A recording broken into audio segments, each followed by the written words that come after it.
Señor presidente de la Academia Argentina de la Historia, doctor Porcel, señor vicepresidente primero del Círculo Militar, general Robinson, señoras, señores, yo le agradezco profundamente al presidente de la Academia Argentina de la Historia que me haya tenido en cuenta para permitirme en este homenaje referirme a un tema tan importante como son las principales operaciones militares de la Triple Alianza. El 14 de enero de 1865, Paraguay solicita autorización para pasar con su ejército por territorio argentino a fin de operar contra Brasil.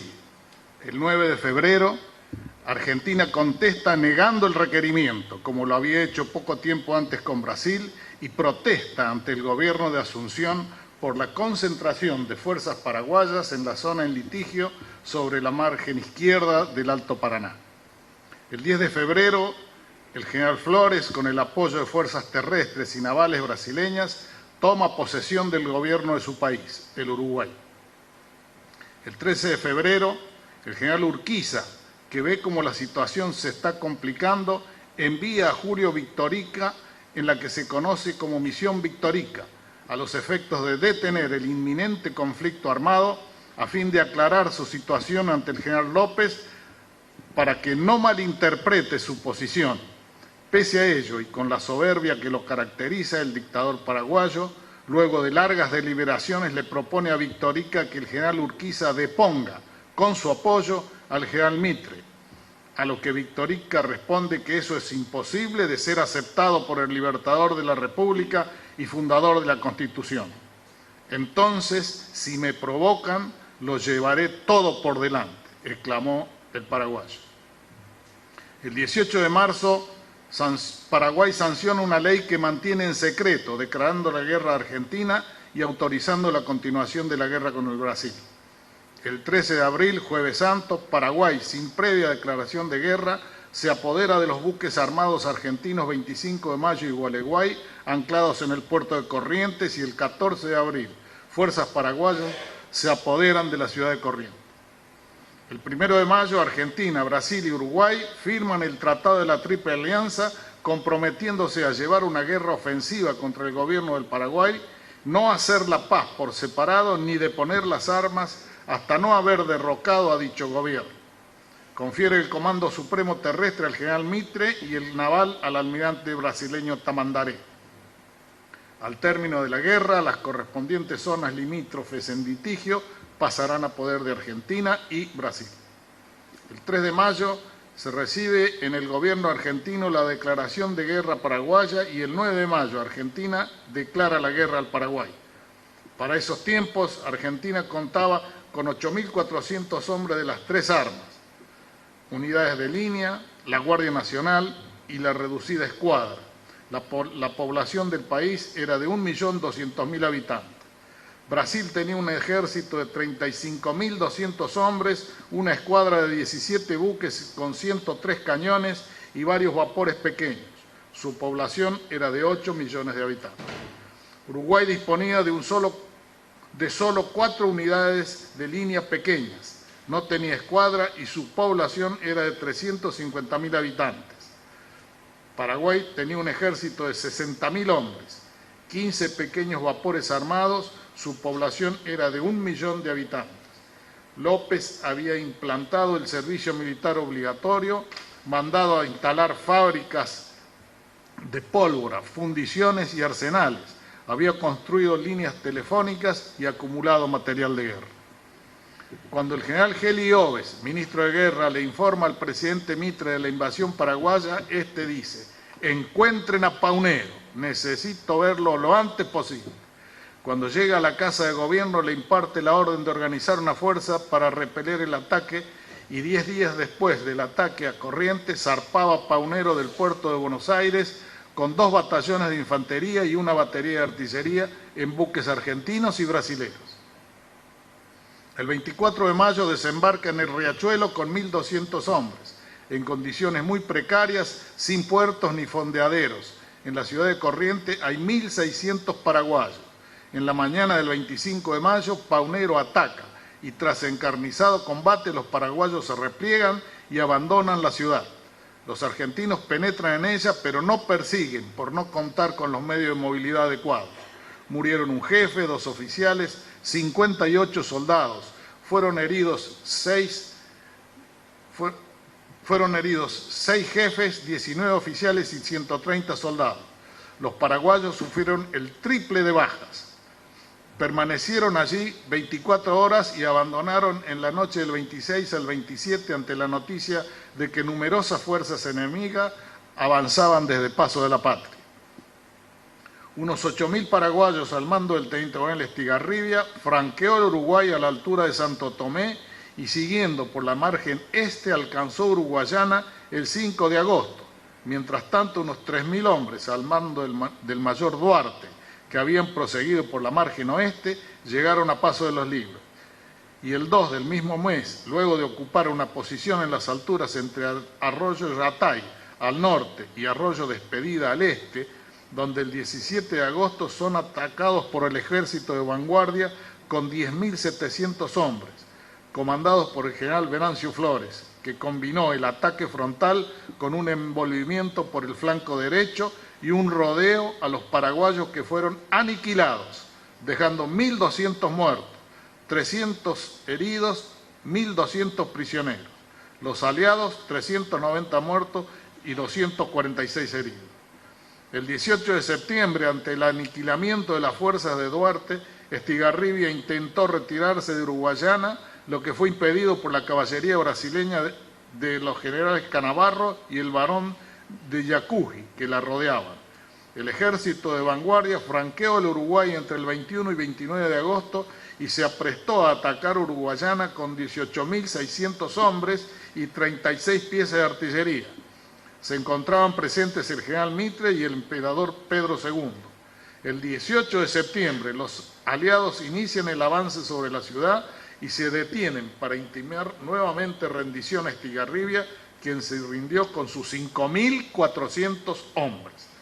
Los aliados se concentran en la zona de Mercedes, actividad que finaliza el 24 de octubre. La agrupación paraguaya del Paraná, al mando del general Resquín, con aproximadamente 27.000 hombres, inicia su repliegue al Paraguay llevando unas 100.000 cabezas de ganado, que finalizó el 3 de octubre ante la inactividad de la escuadra brasileña.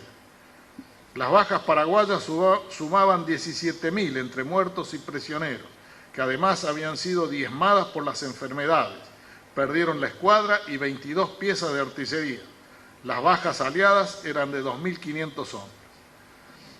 Ya durante el año 1866, Paraguay disponía de 20 a 25.000 hombres en Paso de la Patria y en Itaipú, frente a Posadas. Unos 2.000, además de núcleos importantes en Itapirú y Humaitá, bien fortificados con numerosa artillería. Los aliados contaban con la escuadra, 25.000 argentinos, 33.000 brasileños y 2.800 uruguayos, 90 piezas de artillería, además del segundo cuerpo de ejército brasileño, con 15.000 hombres procedentes de Río Grande del Sur, marchando por Corrientes hacia el Alto Paraná. El 16 de abril se inicia el franqueo del Paraná, que finaliza el 18 de abril luego de librar pequeños combates en la zona de desembarco. El 2 de mayo, los aliados se encuentran al sur de Estero Bellaco Sur. Las fuerzas principales paraguayas se están fortificando en la margen norte del Estero Bellaco Norte. Dejando fuerzas importantes en Estero Bellaco Sur, López decide atacar por sorpresa con 5.000 hombres a la vanguardia aliada. Cerca del mediodía, la sorpresa tuvo pleno éxito, puesto que los aliados no tenían vigilados los pasos del estero. 3 batallones brasileños retrocedieron, abandonando la batería con que contaban, y además de retroceder 4 batallones orientales que disponían de 6 cañones. La reacción de las unidades aliadas situadas en la retaguardia fue inmediata y la intervención de fuerzas cada vez más numerosas obligó a replegarse a los paraguayos precipitadamente, dejando en el campo de combate alrededor de 2.300 hombres y 300 prisioneros, casi todos heridos. Los aliados, entre muertos y heridos, perdieron 1.600 brasileños, 400 uruguayos y 61 argentinos. Este fue el llamado combate de Estero Bellaco. En mayo de 1866 se inicia la campaña del Cuadrilátero, hasta julio de 1868, denominada así porque comprendía el territorio desde Yataití-Corá en línea a Curuzú, 16 kilómetros, desde Curuzú en línea recta a Humaitá, pasando por Curupaití, 11 kilómetros, desde Humaitá a Tuyú-Cue, 10 kilómetros, y de allí a Yataití-Corá para cerrar el cuadrilátero, 4 kilómetros. Los paraguayos tenían en la posición de Estero Bellaco Norte unos 25.000 hombres y 100 piezas de artillería, y en la zona de Humaitá alrededor de 14.000 hombres. Los aliados tenían en Tuyutí 33.000 hombres y 93 piezas de artillería. El segundo cuerpo de ejército brasileño continúa su lento avance hacia Itaipú frente a Posadas. La batalla de Tuyutí el 24 de mayo de 1866. El general López resuelve adelantarse a una supuesta ofensiva aliada y librar una batalla decisiva. Para ello atacará por sorpresa con unos 22.000 hombres, el frente, ambos flancos y la retaguardia. Esta operación es muy complicada porque exige una coordinación de los movimientos al detalle, porque si esto no ocurre, se corre el riesgo de ser batido por partes. Sus fuerzas avanzaron en 4 agrupamientos, al mando del comandante Marcó el ataque frontal, el coronel Díaz el flanco derecho, el general Resquín el flanco izquierdo y el general Barrios la retaguardia. Inicia el ataque el coronel Díaz, que, favorecido por el terreno, derrota a 2 batallones uruguayos, pero luego es rechazado por la posición que ocupaban 3 batallones brasileños, con 26 piezas de artillería, y se repliega. Intenta un segundo ataque que fue sangrientamente rechazado por un contraataque aliado. Marcó se retrasó en su avance y fue rechazado 3 veces con grandes pérdidas.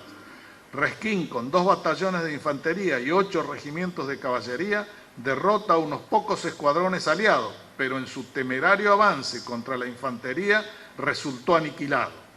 Su lento avance por las dificultades del terreno le permitió a los aliados adoptar adecuadas contramedidas y derrotarlo. Barrios, muy demorado en su avance por las dificultades del terreno, atacó varias horas después de iniciada la acción y fue derrotado. A las 16:30 horas, después de 5 horas de lucha, la batalla había terminado, dejando a los paraguayos 6.000 muertos, 7.000 heridos y 370 prisioneros, todos heridos.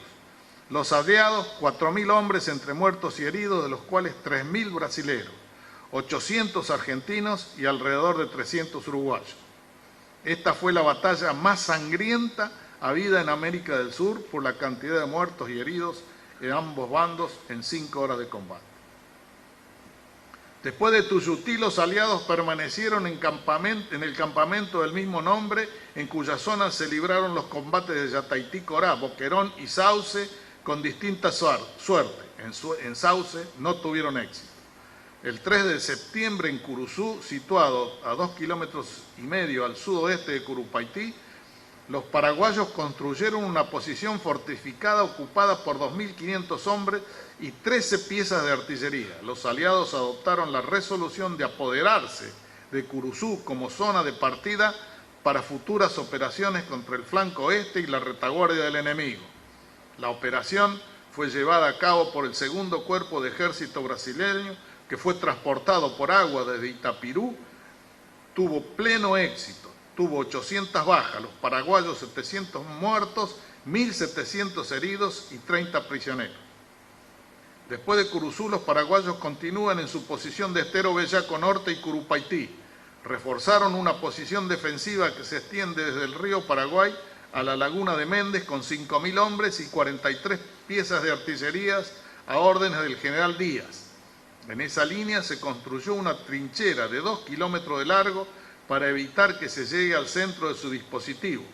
Para ello contaron con 2 oficiales, el coronel inglés Thompson y el coronel austríaco Eisner, contratados por el ejército paraguayo, que aportaron todos los adelantos en técnica de fortificación y construyeron así una trinchera con ángulos salientes que permitían tirar al flanco de los atacantes. Se terminó de construir el 21 de mayo, un día antes del ataque que se había demorado por 5 días de lluvias, además de la demora por la reunión que con toda picardía solicitó el general López para el 13 de mayo en Yataití, Corá, con el general Mitre, para proponerle un cese de hostilidades, que era imposible de aceptar unilateralmente. Luego de 5 horas de deliberaciones a solas, se firmó un acta. Bebieron una copa de coñac y en un gesto de auténtico y recíproco señorío, intercambiaron sus fustas. La de López tenía la cabeza y anillos de oro cincelados, la de Mitre había sido un regalo del más intrépido y caballeresco de los jefes brasileños, el general Luis Manuel Osorio Marquel de Herval, cuya empuñadura presentaba anillos de oro y remataba con una cabeza de perro del mismo metal con una ligera abolladura. Hay una plaza en Río de Janeiro, la Plaza 15 de septiembre, que lleva el nombre y tiene la estatua del general Osorio. Es llamativo porque no está con pantalón de montar ni con botas, está con borceguíes, con botas cortas, casualmente por las heridas que recibió en Curupaití, no podía calzarse botas. ¿Qué pasó con las fustas de Yataití Corá? Solo sabemos que la de Mitre terminó en manos de Enrique Venancio López, que tenía 12 años cuando los sucesos de Cerro Corá, que veremos más adelante. Muchos años después de terminada la guerra, Mitre recibe la visita de Enrique Venancio y en esa oportunidad se hace referencia a las fustas. Y el general, en un gesto amistoso, le devolvió al hijo de su rival la fusta que le obsequiara y que todavía conservaba. Así volvieron a reunirse y hoy se hallan en exhibición en el Museo de Defensa Nacional de la ciudad de Asunción. El pueblo paraguayo les guarda afecto y respeto por su alto valor histórico. Fueron testigos impenetrables de un encuentro que pudo haber sido memorable. Solo resultó un incidente dislocado de la historia, perdido en el fatídico entrecruzamiento de los sucesos. El 22 de septiembre, las fortificaciones paraguayas en Curupaití se consideraban inexpugnables, a menos que la artillería aliada desmontara los cañones paraguayos. La escuadra del almirante Tamandaré tomó a su cargo esa responsabilidad. Poco después de las 8 de la mañana, los buques iniciaron el bombardeo.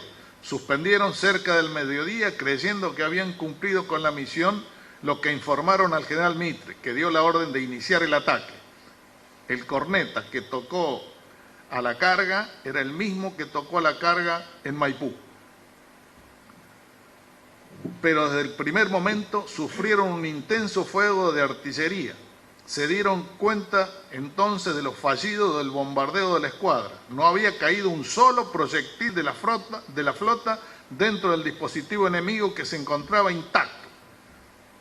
El plan de ataque aliado consistía en emplear 20.000 hombres en 4 columnas, 2 brasileras, una de ellas incluye una división uruguaya y 2 argentinas. Las 2 columnas centrales, una de cada país, llevarían el ataque principal sobre el centro del dispositivo. Este ataque no progresa y tiene numerosas bajas. De los 15 batallones argentinos que atacan, 14 de sus jefes son muertos o heridos, 6 muertos y 8 heridos. Uno solo resulta ileso, el mayor Julio Argentino Roca, jefe del batallón Salta, batallón que había sido formado por su padre, el coronel José II Roca, quien a los 66 años participa de esta guerra, falleciendo de un problema cardíaco en el campamento Las Ensenaditas, luego de participar desde 1816 junto al general San Martín en la guerra por la independencia, en todas las guerras argentinas.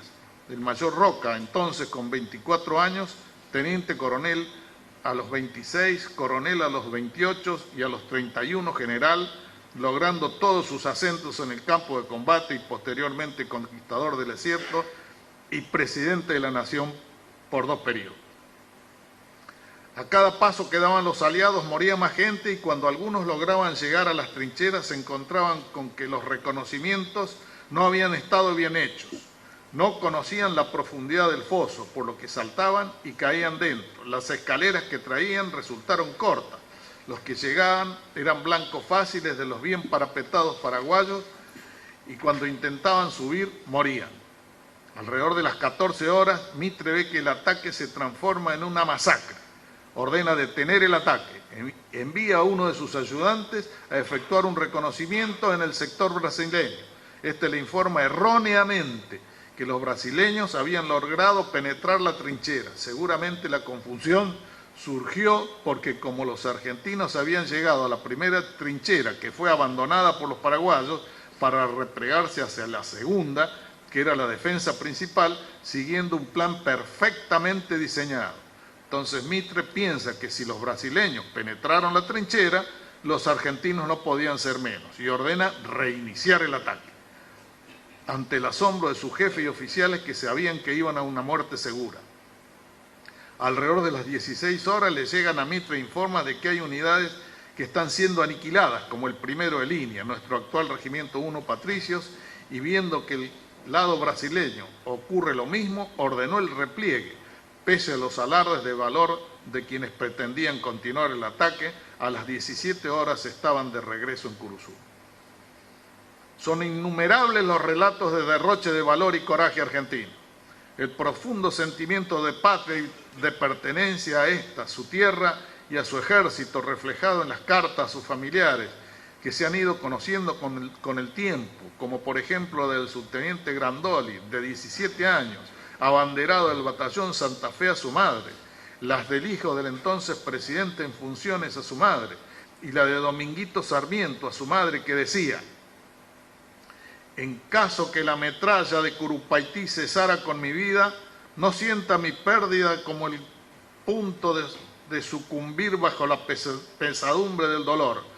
Morir por la patria es vivir, es dar a nuestro nombre un brillo que nada borrará, y nunca, jamás fue más digna la mujer que cuando con estoica resignación envía a las batallas al hijo de sus entrañas.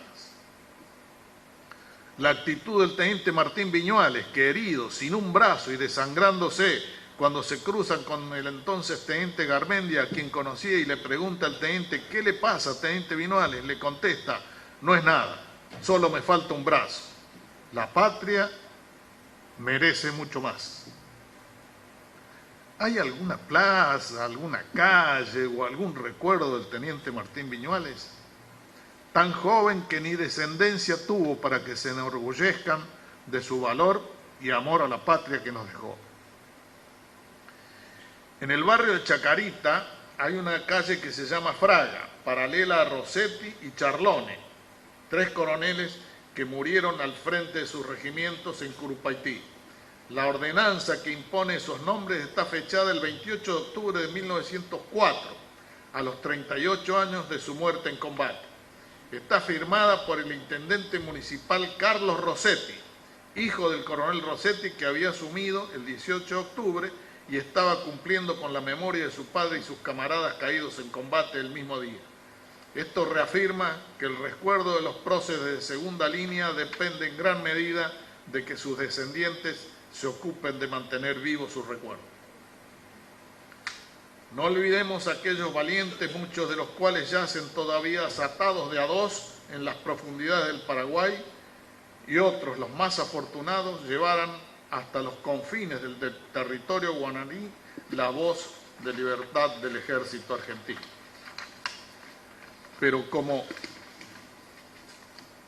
quiera que sea, por aquellas 4 gloriosas y terribles horas, el ejército argentino es y será merecedor del respeto y el afecto de sus conciudadanos, porque esa tarde resultaron nítidos los claros perfiles espirituales que lo han caracterizado a lo largo de su historia nacional. El RI-1 Patricios, escolta del jefe de Estado Mayor del Ejército, tiene una compañía de infantería que se llama Curupaití. El Regimiento de Artillería 1, escolta del Ministro de Defensa, tiene una batería de artillería que se llama Curupaití. Pérdidas: argentinos, 2.050 hombres entre heridos y muertos y dispersos. Brasileños, 1.950 hombres, y los paraguayos tuvieron 92 bajas. Lo que siguió después fue una gran presión en la Argentina para abandonar la guerra y hacer la paz por separado con el Paraguay. Tanto Mitre como Sarmiento y Marcos Paz dijeron que por una cuestión de honor El país no puede abandonar el compromiso con el Brasil de continuar la guerra hasta que caiga el mariscal López. En septiembre de 1866, el general Flores regresa a su país por razones de política interna. En octubre, el marqués de Caxias reemplazó al general Osorio en el comando de las fuerzas brasileñas. En enero de 1867, 3.500 combatientes, a órdenes del general Arredondo, regresan a la Argentina para restablecer el orden interno y por igual motivo regresó Mitre en febrero. El 26 de marzo se declaró el cólera en el ejército aliado. En Curuzú murieron 2.400 hombres. En Tuyutí, a principios de mayo, hubo 13.000 brasileños en los hospitales de campaña. En mayo, 5.000 brasileños, al orden del coronel Camisao, marchan desde Mato Grosso al Paraguay, que fue cercada por los paraguayos al sur del río Apa. El cólera hizo presa de los brasileños, cuya mayor parte murió en la enfermedad o de hambre y el resto fue exterminado por el enemigo. El 28 de mayo, una gran creciente del río Paraguay cubrió el vivac situado en Curuzú. Las tropas fueron evacuadas a Tuyutí. En junio, Mitre regresa al teatro de operaciones. En octubre, los aliados resolvieron poner en ejecución un plan que consistía en rodear por el este con la masa de las fuerzas la posición paraguaya de Estero Bellaco Norte, atacar esa posición por retaguardia en caso de encontrar puntos vulnerables. Caso contrario, continuar hacia Humaitá y sitiarla. La escuadra debía forzar Curupaití. Los aliados alcanzaron Tuyucue el 29 de junio con 1.500 jinetes. Los paraguayos llevan a cabo dos acciones coordinadas, una simulada contra el convoy que desde Tuyutí llevaba abastecimientos a Tuyucue y una emboscada contra las tropas que lo protegían. Los brasileños tuvieron 200 bajas y los paraguayos 80. Con diversa suerte se llevan a cabo los combates de Tallí el 3 de octubre, Tayayiba el 21 de octubre, Potrero Bella el 28 de octubre y el 2 de noviembre en Guardia Tallí. Los brasileños con fuerzas muy superiores atacan a 400 paraguayos a los que derrotan, pasando a cuchillo a la mayor parte de los mismos. El 3 de noviembre los paraguayos deciden atacar por sorpresa con 8.000 hombres a 13.000 soldados aliados que permanecían en Tuyutí. Se aproximan durante la noche e iniciaron el ataque al aclarar, logrando el efecto sorpresa. Al acercarse a la primera línea, 2 cañones y alguna infantería abrieron fuego, pero el atacante arrolló todo, incendiando cuanto encontraba a su paso. 4 batallones brasileños que ocupaban la segunda línea de trincheras se dispersaron y huyeron hacia Itapirú. Los paraguayos llegaron hasta los depósitos que saquearon e incendiaron.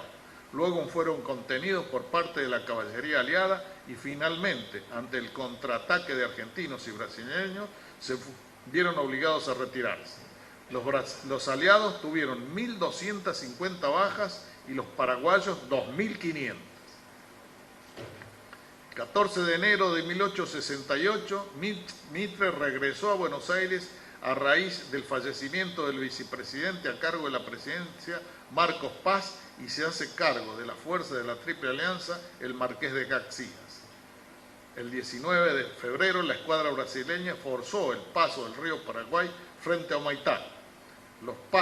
Los paraguayos evacúan el cuadrilátero con la intención de frenar el ataque aliado a Asunción.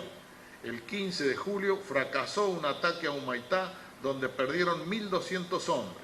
El 24 de julio a la noche, en canoas, toda la guarnición atravesó el río.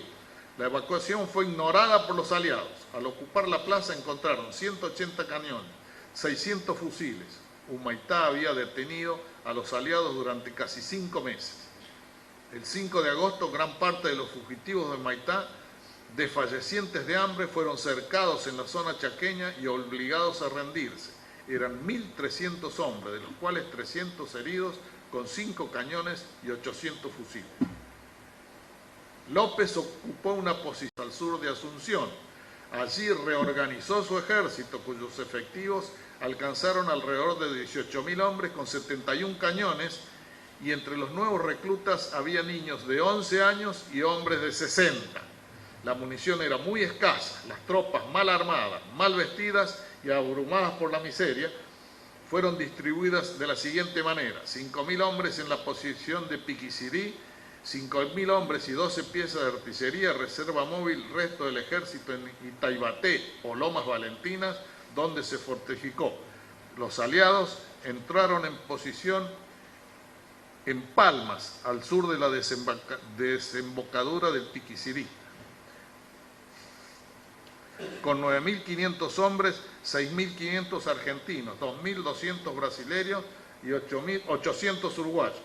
800 uruguayos, con la misión de aferrar a las fuerzas de Piquicirí y de la Angostura. El marqués de Caxias, con 18.000 brasileños, intentaría pasar al Chaco y luego al norte para vadear nuevamente el río Paraguay en San Antonio, a 17 kilómetros al sudoeste de Asunción. Fíjense que cerquita ya están de Asunción, con la intención de caer a retaguardia del enemigo y obligarlo a combatir en frentes invertidos.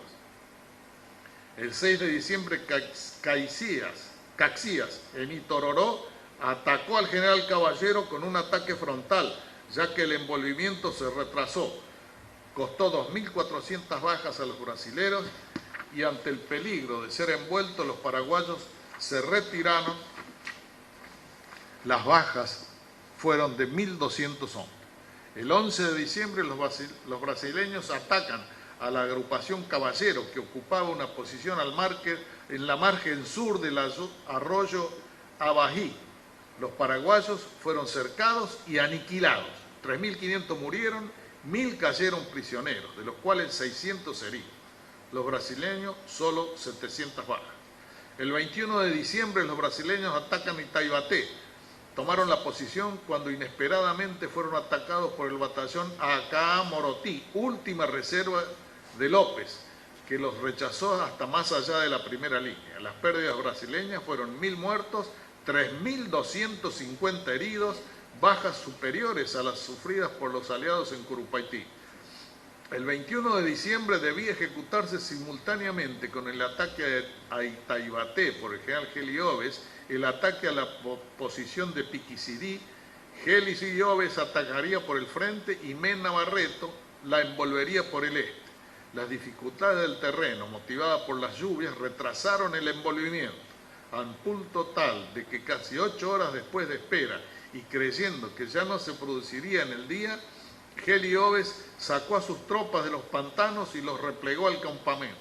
A las 17 horas, Mena Barreto atacó por la retaguardia a los paraguayos, a quienes derrotó, causándoles 680 muertos, 100 heridos, 100 prisioneros. El resto de los vencidos se refugió en Angostura.